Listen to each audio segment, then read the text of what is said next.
It's Saturday the 26th of September 2020. In this special 606 show, we're going to review the Blackpool-Gillingham game, Gillingham-Blackpool game, should I say, where the Gills have run out 2-0 winners at Priestfield, which just happened over an hour ago. Joining us in the virtual studio are Tim, Nick, Mark Webster, and we've got one other shy Blackpool fan, Mark Tunisy, waiting in the wings to come on. And this is the Seasiders Podcast 606 match preview show. Gillingham 2, Blackpool 0. Tradition.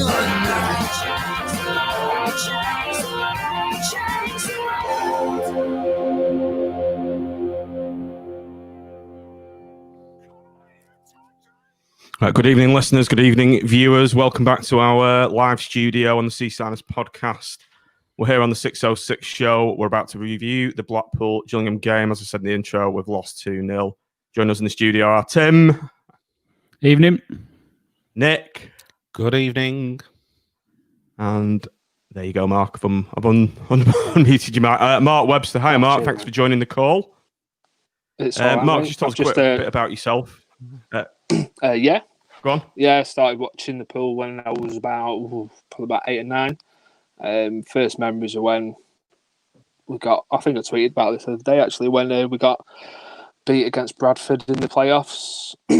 2-0 up at half time, so to speak, and got beat 3-0 at home. And then fell in love ever since, basically. Cool. Yeah, it was my first ever game against Gillingham, gents. I did put that on the preview show yesterday. Sam didn't put it on the screen though, but my first ever game was against Gillingham, and it was 0-0. All right. Sat on the west. My first ever game was 0-0 as well. Should learn, shouldn't we? Yeah. 1978-79 season. Who's yours, Nick? Do you remember yours? Vaguely. I'm pretty sure it was either 0-0 or we didn't 1-1. We didn't win anyway. You might have missed the goals though. I probably did, to be fair. I'd gone for a place. But, yeah, it didn't put me off. What was your first ever game, Mark? Do you know, I think the first one I can remember was the Bradford at home, the 3-0 defeat. I was only young. I remember being in the in the south stand with all my mates and all our mates' dads and things. It was devastating. There was games before that, but not the one that sticks out at that age. To be fair, Surprised that didn't put you off for life, to be honest. Well, I was looking forward to going to Wembley. To be fair, we booked hotels and everything, and I remember leaving because in those days you could walk past the changing rooms, couldn't you, outside Bloomfield Road? Yeah, there was a mob gathering outside. And I thought, well, I want some more of this. So I got arrested at that game. I missed it. I didn't actually find out the result for 2 days. Oh. I was away on a holiday in Marmaris. It was Sam's first ever foreign holiday. I think he was only 18 months old, and in those days you didn't have phones and the newspapers were like it was like the day later, wasn't it?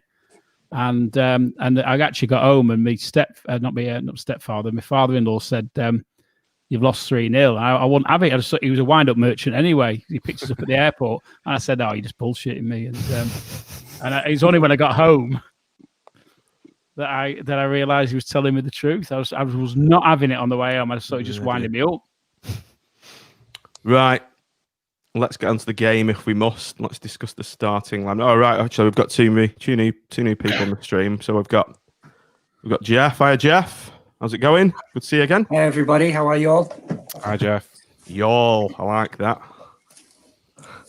We've got Mark Tunesy. Hiya, Mark. Good to see you. How's it going? Yeah, I'm really well, thanks. Yeah, apart from the game. Mark, did you play in that? Was he gone? He dropped his phone, I think. He dropped his phone. He'll be back on, I think. I'll mute Mark, but I'll bring him back on in a minute. Guys, just you do studio mics. I'm just going to unmute you all just for a sec. We'll bring you in very shortly. Right, let's move on to the starting lineup, which was as followed. I'll just get it up on the screen. Oh, Mark's back. There we go.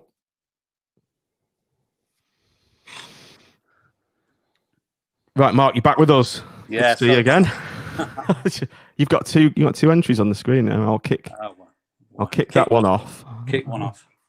Oh yeah, one marker's gone. I've got 2 Mark Websters as well. Let's get Mark back.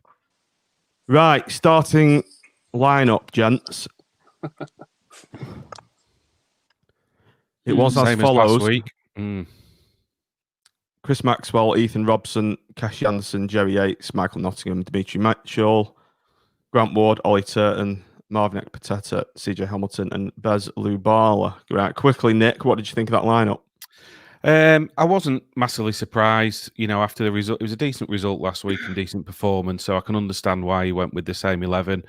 You'd maybe say, could Anderson have come in for Lubala, but I don't know how, whether he was fit enough to start or not. So not massively surprised. To be fair, although he had a mare today, Nottingham was okay against Swindon. So, and again, maybe Husband could have been involved, but you can understand why he did it, having beat Swindon last week. Same 11, Tim. Was it the correct decision? Again, as Nick says, I think you can understand why he sticks with the same starting lineup. I think my concern is there's obviously 2 players, if not 3 players, on the subs bench who are better than the players in that starting 11, and that's where the big decisions come, doesn't it, as a manager, as to whether you stick with that team or whether you think, well, actually, these lads are actually going to add a bit more. I think particularly when we, hindsight's a wonderful thing, isn't it? But when we look back at the game, I think the decision not to start with Husband and perhaps even not to start with Kai were the wrong ones. Mark, I'm just going to move on to you now on the starting lineup. There's a bit of a comical exchange between you and I on Twitter, wasn't there, beforehand? I said, I can't believe Lubala, something along the lines of it's a strange decision to play Lubala given he came on and didn't do very much against Swindon, but he did actually play the entire game, as you rightly pointed out. Yeah, he started. I've always been the thinking you can't change your winning team unless injuries force you to do so. So I can't see any surprises in the team. Well, what Tim was saying, I would have started Kai over Lubala all day long. Yeah. He just doesn't seem that up to it just yet. Maybe it's a bit of match fitness. I don't know if he's had a pre-season or not, but Kai a much better option for me. But yeah.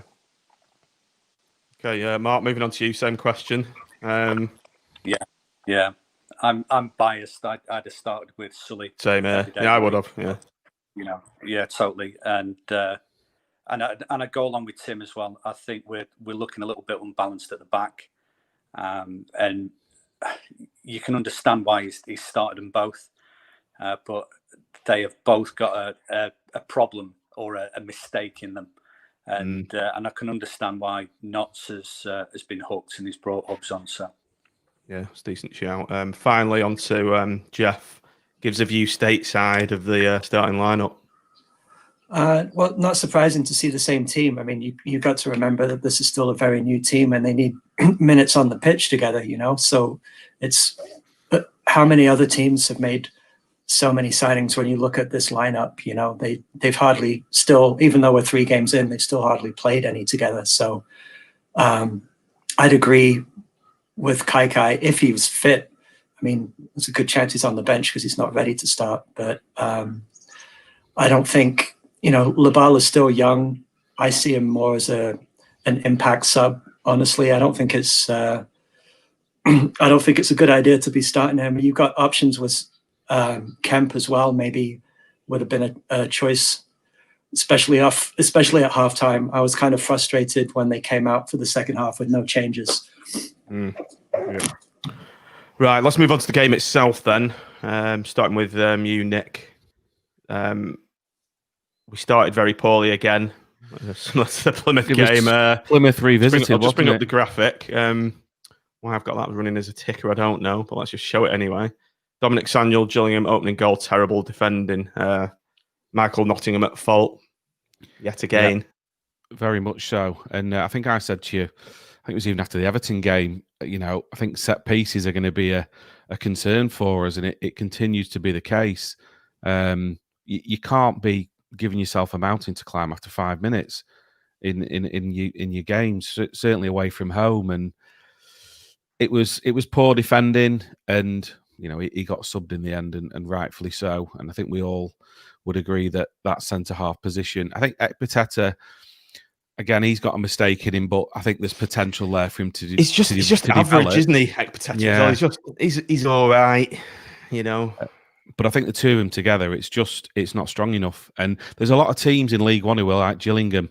You'll come up against another dozen teams like that, particularly away from home, where they'll target us on a set piece, and then it's game management after that, isn't it, or time wasting, as you could call it, and particularly under Steve Evans. They're going to be going down at every opportunity, and yeah, it was both halves, wasn't it? Terrible start to both halves.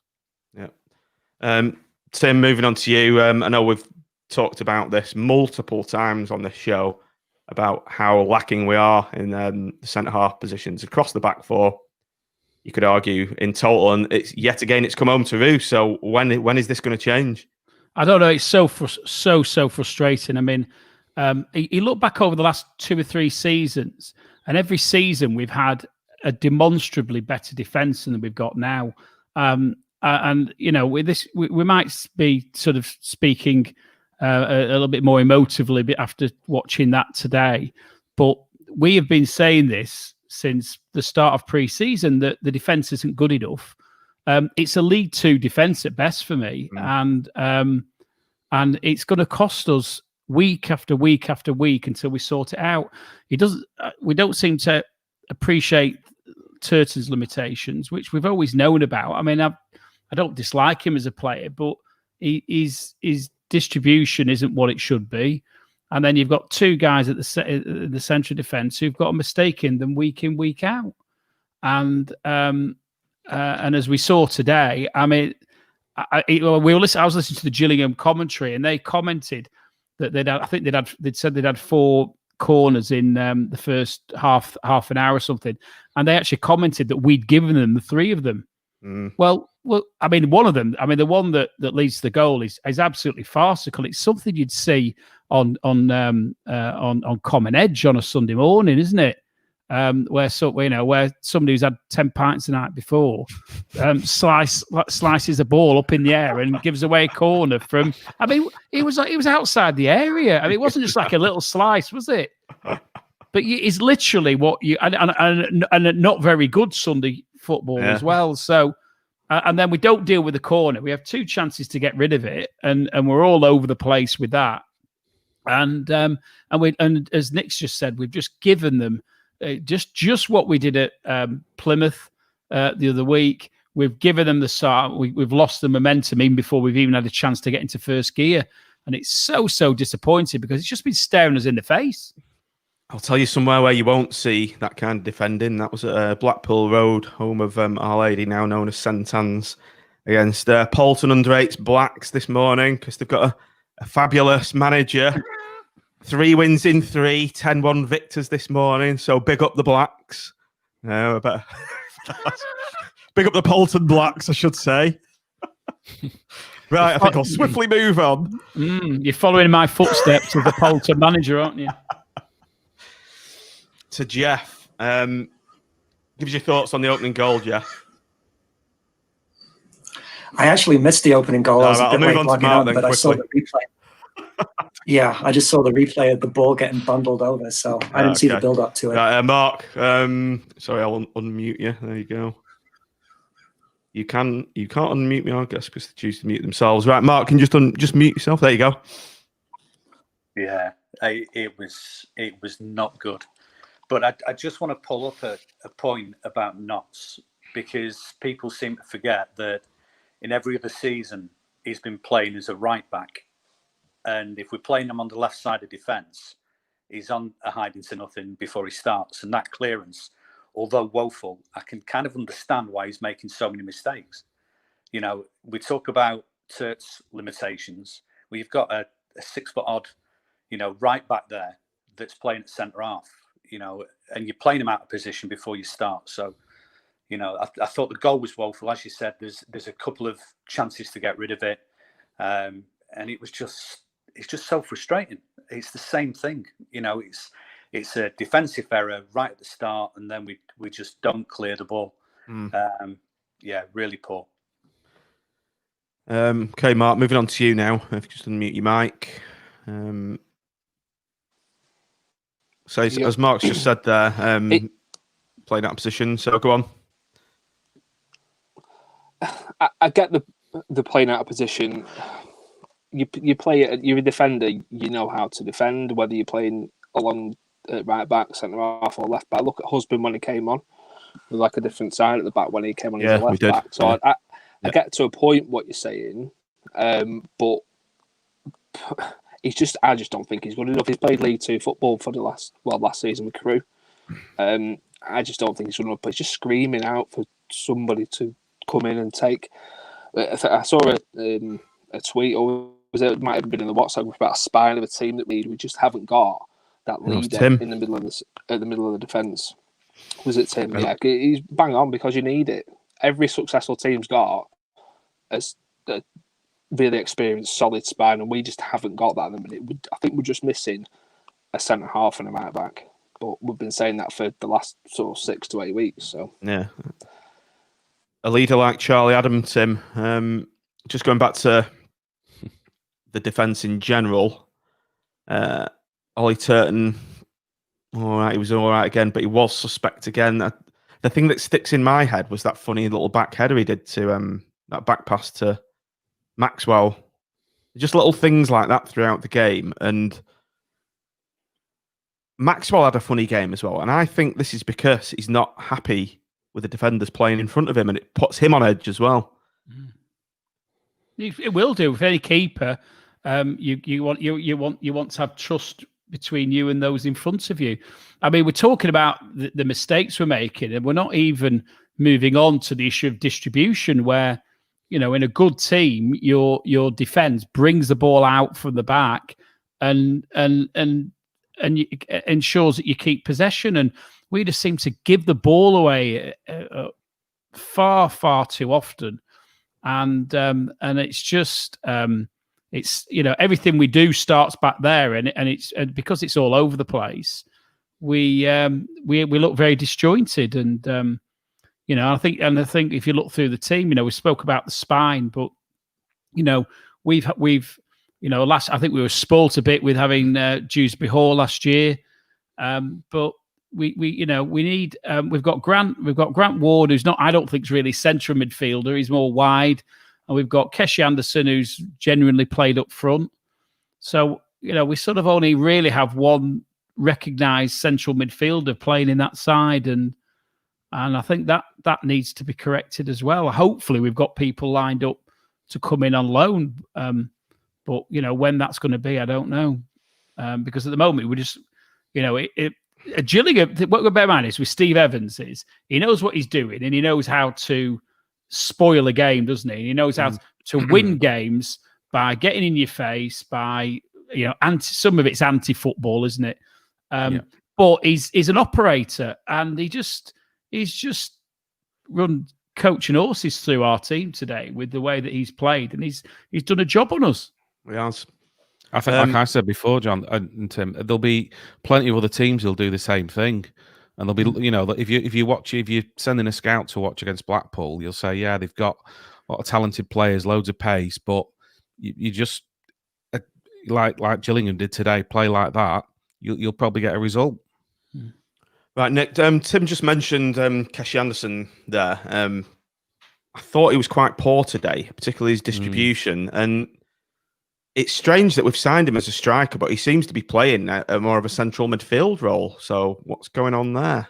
I don't know. Yeah, it was a bit weird. I think and quite a few of them just weren't quite on it today. I think Jerry Yates was getting frustrated as well. He's ended up having to come back sometimes into his own half to try and get the ball, and it was getting to that final third and just breaking down. And when you combine all of that together with the way Gillingham play, we could still be playing now and at 10 o'clock tonight, and we wouldn't score. It is a funny one with Anderson. I think we'll just have to see what he wants to do and what his best position is going to be, because at the moment it's not quite clicking, is it?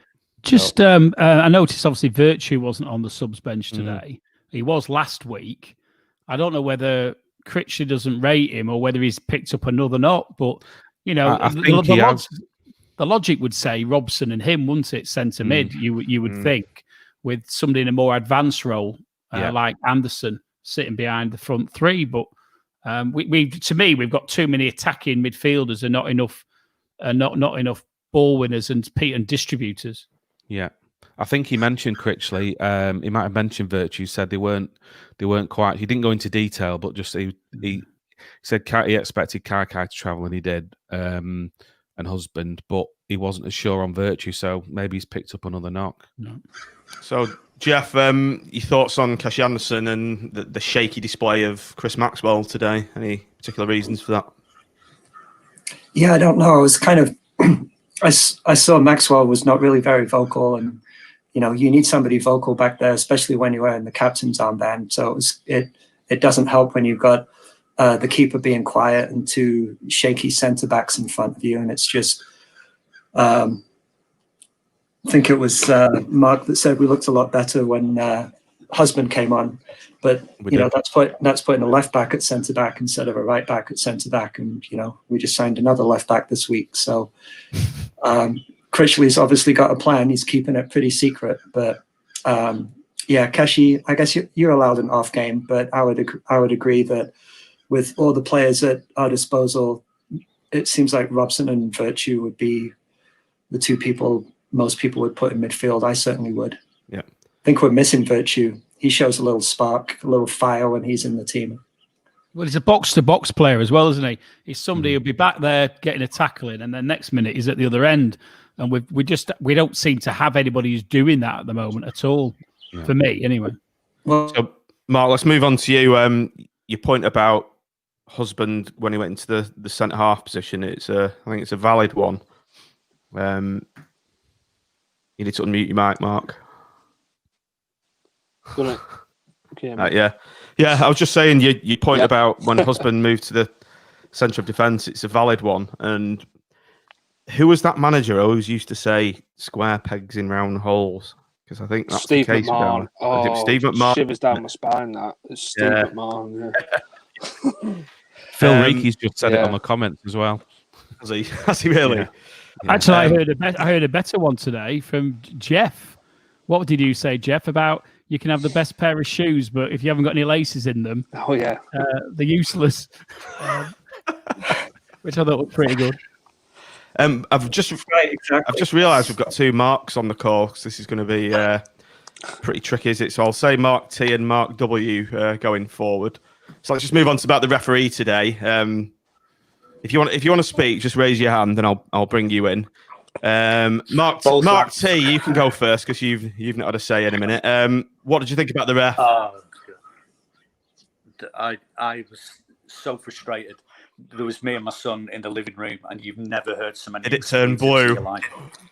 It was ridiculous. I thought every time they got the ball, they threw themselves on the floor. He absolutely took it hook, line, and sinker.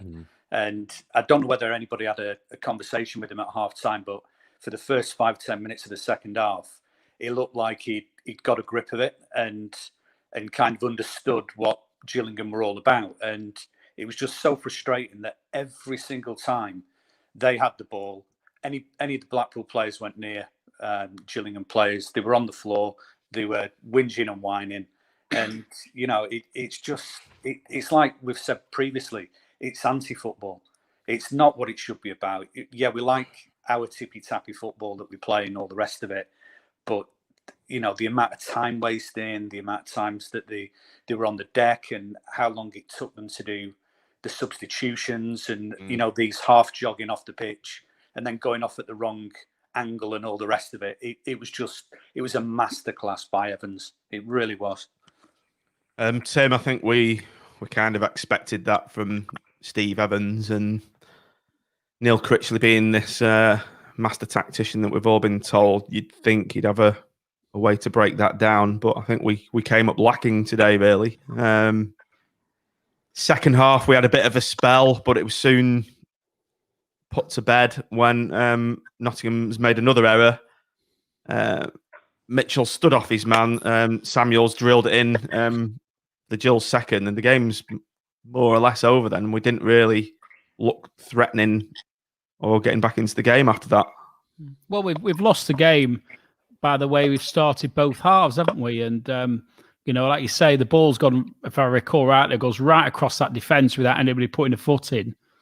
And then it comes across onto their right, our left, and Mitchell just stands off. I don't think he played as well today as he did last week. Didn't get forward in the same way he did. But, you've got to get your foot in. At the end of the day, you're in the team as a defender, and you shouldn't be letting a player shoot from there. And he did. And to be fair, it was a good strike and good finish. And to be honest, we were always going to struggle from that point.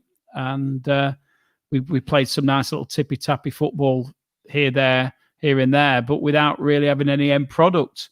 I think we probably saw more end product in the last 15 minutes than we did in the previous 75. And it's just disappointing. We look lackluster.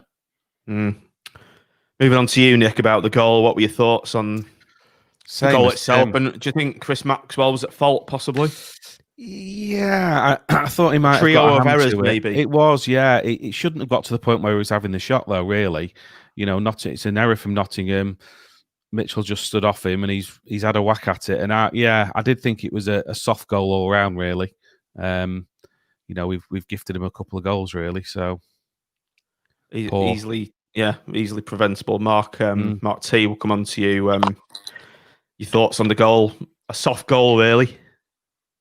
It's a very soft goal to give away. I think the first challenge was pretty ropey, and then you could kind of see it coming. You could see it, Mitchell backing off. He didn't close the space down, and then it's just a free strike on goal. It was across the keeper, so anybody running in anyway, if Maxwell had got a hand on it, would have had a free pot. But it's hit the bottom corner, and I'm not going to be overcritical of Maxi. I think he's been excellent up till now. It's just one that went in, and but it was easily preventable for me. It was the errors leading up to it that is the real cause for concern. Jeff, another soft goal that we've conceded, and I don't want to point the finger at Nottingham, but he at fault again in the build-up, and he was subbed not long after that, and it kind of, to me, why does he keep playing him when he keeps making these mistakes? And do you think he's finally seen the error of his ways by hauling him off after that? Yeah, maybe. I mean, I think we looked a lot better with Husband back there, and I don't know what's happened with Thornley. I don't think he was on the bench today, but who was that new signing as well? That the new Garber. He said he wasn't going to play today. I'm guessing he's not match fit because he wasn't on the bench either. He's another left back, isn't he? Yeah, but Sheffield Wednesday thought pretty highly of Thornley when we got him, so I'm just wondering why he's not getting a chance. Yeah, can't be any worse. Nottingham's a League Two player, right? So I think the best he can do for us is maybe slot in behind sub for Turton if he's out injured, kind of thing. But he shouldn't be starting. Yeah. Right, Tim, let's move on to the double substitution. It was around the same period. We had Nottingham hold off. And as Mark said, Husband made a massive difference when he came on, shored up the defence, and Keshi was subbed not long after. We did look more of a threat after that, I thought. Yeah, I think we did. I think the hooking of Nottingham is Critchley realising. Hopefully, I'd be surprised if he starts the next game. Keshi had been rather ineffectual, and I thought the changes were justified. As I said slightly earlier, I felt that whilst we weren't brilliant, we looked a greater threat in that last quarter of the game than we perhaps did in the previous three quarters. We got a few shots off a couple of times, a bit frustrating that things went wide or just got saved by the keeper and we didn't follow up quickly enough. But it was slightly more positive, albeit at a point where I don't think anybody realistically felt that we were going to get back in the game. We needed to score quickly. We didn't. I go through that first 60, 70 minutes, and I can't really remember us having any really testing their keeper. Maybe we had that one shot from Yates. Yeah, that one sort of speculative shot from 30 yards from Yates. It was a decent shot, made the keeper make a save, but like you say, there was no real threat on goal, was there? I think we had. I think somebody said we had 66% possession, but we did nothing with it. It means jack shit at the end of the day, doesn't it? Possession, if you don't do anything with it. Yeah, I think we'd probably, like you say, probably that one shot in the first 60 minutes. Well, you're not going to win games if that's your, never mind your conversion ratio, your shot ratio. You just aren't going to win a game if you're having one shot. So it was slightly more encouraging. I thought that we did get a few shots off, but just sort of bitterly disappointed with today. I really am. Nick, same question to you. Do you think we improved in the last 20 minutes? And could you see us getting back in the game? No, well, I think it was Mitchell hit the post, didn't he, with a free kick towards the end. But I just thought with their game management, it wasn't going to happen. We did look better, but like Tim said, you can't be going 70 minutes, getting 2-0 down, and then having to score 3 or 2 in the last 20 minutes just to get something out of the game. It's just more often than not, you're not going to be able to do it. We all know what needs to be done to put things right, and I'm sure. Well, I would hope after today he'll realise that the centre half position needs to be addressed. I think going back to your point of why he's playing Nottingham, I can only assume that he's not seeing it from Thornley day in, day out on the training ground, because he came with very good. I expected him to go on and become our captain. If you read the Chef Wednesday fans' comments when he came, and it's just not happening. So perhaps he isn't the answer, and we need whoever we sign now. It's 1 or 2 players. We don't need people to sit on the bench, that's for sure. We need people to come in and be leaders on that pitch. There was talk of this lad from Arsenal, wasn't there, at centre half, but that's all gone quiet. So I'm sure they're trying, but whoever it is needs to come in and potentially be captain material for me. So, Mark, the final 20 minutes of the game, did you think we were going to get back into it, and do you think we improved slightly on the first? I think we improved a little bit, but we huffed and puffed and didn't really get anywhere. Nobody's mentioned it yet, but I thought CJ was really, really quiet. I think Gillingham did a job on him. I think they doubled up on him, and he didn't really get a sniff. Their left back was pretty cool today. He was pretty effective, and I think Gillingham actually closed us down really well. They denied the space. They put us under pressure. Every time that we were trying to pass through them, they were literally there. So, although, we huffed and puffed and tried to get it into the final third and get a cross in. We were cutting back. We were then putting the cross in, so we weren't putting the defenders on the back foot or really pressing them. It was just. We had Maydeen coming on as well, didn't we? I forgot to put that on my graphics. I think he made a difference when he came on, didn't he? His physical presence up there. Yeah, I agree. And maybe actually playing Maydeen and Yates together up front. And I know somebody else has said that today. Go 4-4-2. Yeah, go 4-4-2. Get Feeney out on the right, whipping him in. I wouldn't necessarily go for that. But, Angela up front. Yeah, but just doing something different, have a plan B. I've said this. I've always said this. Everything that we were doing was the same thing, and it was readable, and we just didn't shake it up. For me, we didn't shake it up enough. Yeah. Jeff, final 20 minutes of the game. I think you and I are kindred spirits, and we were both fans of Feeney. I think we should have kept him, and I think we should have him on that pitch on the right hand side, getting balls into the big man for our plan B. Exactly, that's our plan B. Is Feeney and Medine. I think we looked. I don't think Dean should be starting, but I think he's a good option off the bench if you've got, 15, 20 minutes to go, and it's clearly the plan A is not happening. You've got to switch something up, and he gives us a focal point because you know where Gary Gills is going to be, right? We need to sign that Gary Gills, don't we? Yeah, and have we seen a Gary Goal from him? I don't remember seeing him scoring. Right, let's move on to closing thoughts. Tim, just give us a quick summary of your grey matter after watching that? Yeah, I think we need to go into that transfer market while it's still open, and I think we need at least 3 players. What positions? Centre half, centre mid, and a striker.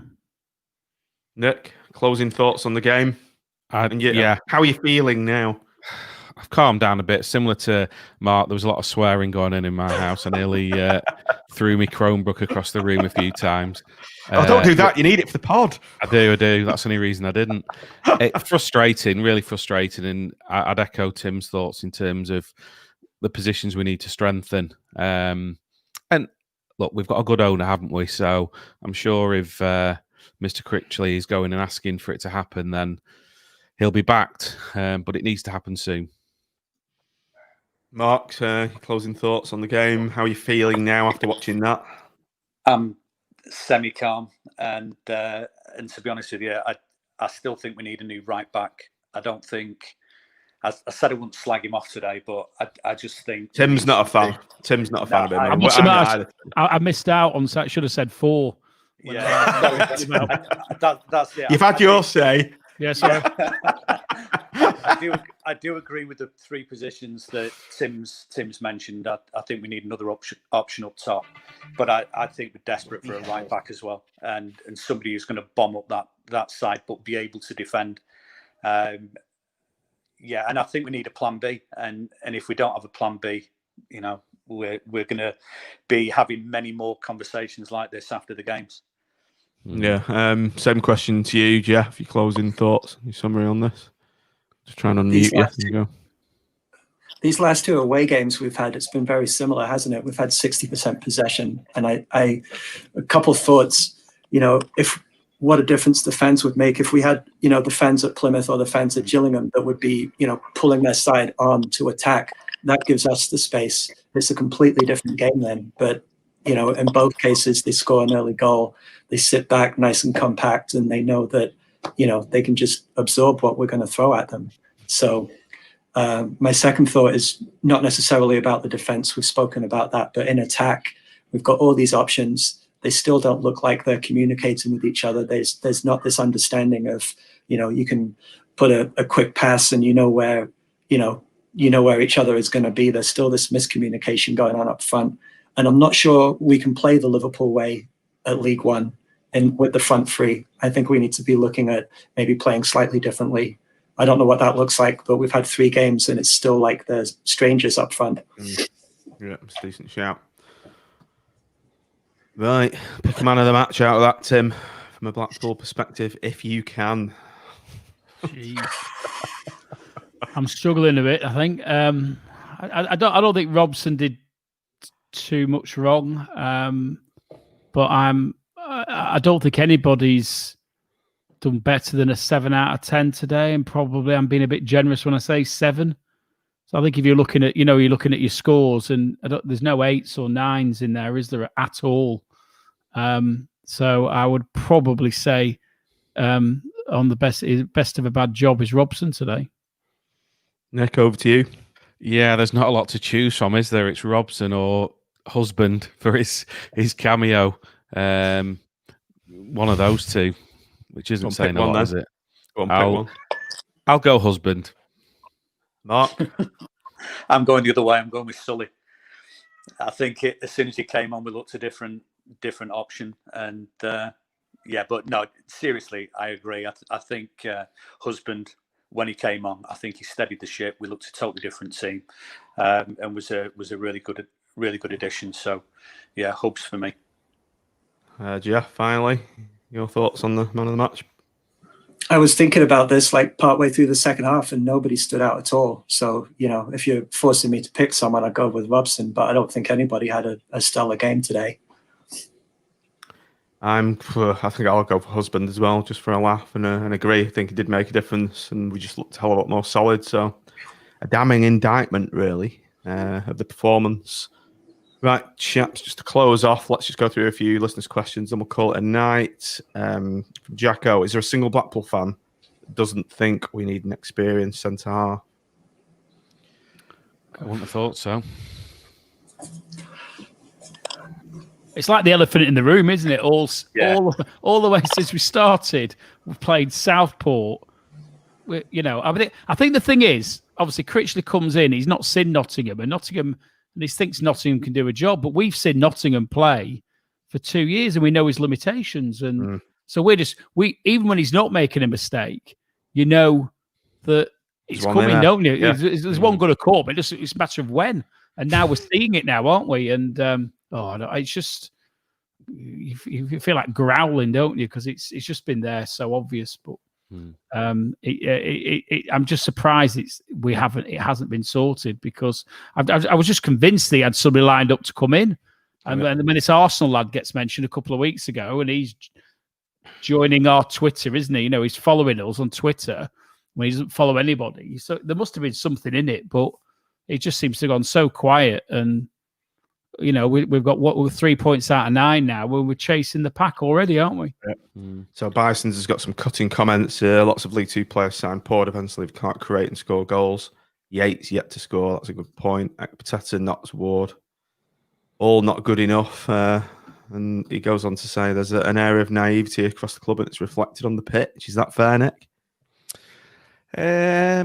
Maybe a little bit harsh with one or two of those players because it's still early days, but I'm sure if there is naivety, I think Critchley will have certainly learnt a lot from today in terms of what needs. Well, I would hope he has, because if we're carrying on with that defensive lineup, we are not going to be walking the league as some of our fans on social media think. It's going to be a very tough season. Steve Waterhouse said, rubbish, playing a midfield game, no defence, no goal baggers. Already a teams have picked up on CJ, mid-league position at best. Yeah, here's another one, Jacko. Without experience, we're setting up our youngsters for failure, need a leader and experienced head. Phil's just said 6 players playing out of position. 1 win in 6 for the manager. Doesn't bode very well, does it? Finally. Let's just close off now. Graham Eccles said new right back, new centre half, and another midfielder adding ASAP. So the natives are restless, aren't they, Nick? Yeah, a little bit. I mean, to give it some balance, it is early days, isn't it? And I think if we do get those 1, 2, 3 players in who we're talking about, and they're walking straight into the team, then it could transform us, because we've certainly got the potential there, and they are young players, and we can't expect them all to be gelling straight away. That will take time. We just need that experience in there, and I think that'll be the bit that's just where it's not quite clicking. That will make it all come together. Right, your closing points, Tim, just before we go. Could do better based on today. I would be surprised if we haven't got at least one new player in by Lincoln next Saturday, and that has to be a centre back. And if we don't, we are we're going to continue to struggle to pick up the points that we should be picking up. I don't think we're actually playing any of the particularly tough teams at the moment either. We've had Swindon, probably the game we've won, I think, is probably the best side we've played. Gillingham are going to be mid-table. Plymouth are going to be mid-table, and we've got to beat teams like that, because we haven't come across anybody decent yet. For me, nobody's going to finish in the playoff spots. How are we going to manage against them if we're making mistakes like we are doing? So we've got to get centre back in, and it needs to be done this week. Yeah, Mark, over to you. So your closing thoughts. Yeah, a new centre back, and give us something to shout about. Plan B. That's it. I've banged on about it for a while, but have a plan B. Just don't do the same thing over and over and expect the same result, because it's not going to happen. That's the definition of madness, isn't it? The famous yeah, words. exactly. Yeah, we've got lots to be thankful for. Let's not get too downhearted and what have you. We're 3 games in, or going to be 4 games in next week.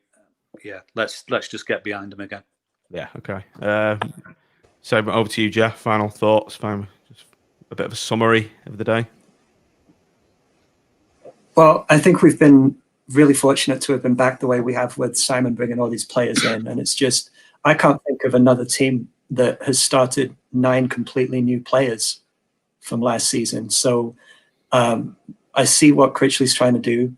I think we've got the seeds of a really good team, but I think we also need to be patient. I mean, I'm disappointed with today like everyone else is, but this team just need more time. We need a couple of additions. We've got a couple of weeks. So get the right person in at centre half. I think you'll see a completely different team. Yeah, I think I totally agree with what you've said there. Right, thanks a lot for joining us tonight, gents. Hope you all have a good evening and whatever you're doing. Sink a couple of beers. You probably can't, Jeff, because it's probably mid-morning over there. So you'll be an alcoholic if you do that. So don't do that.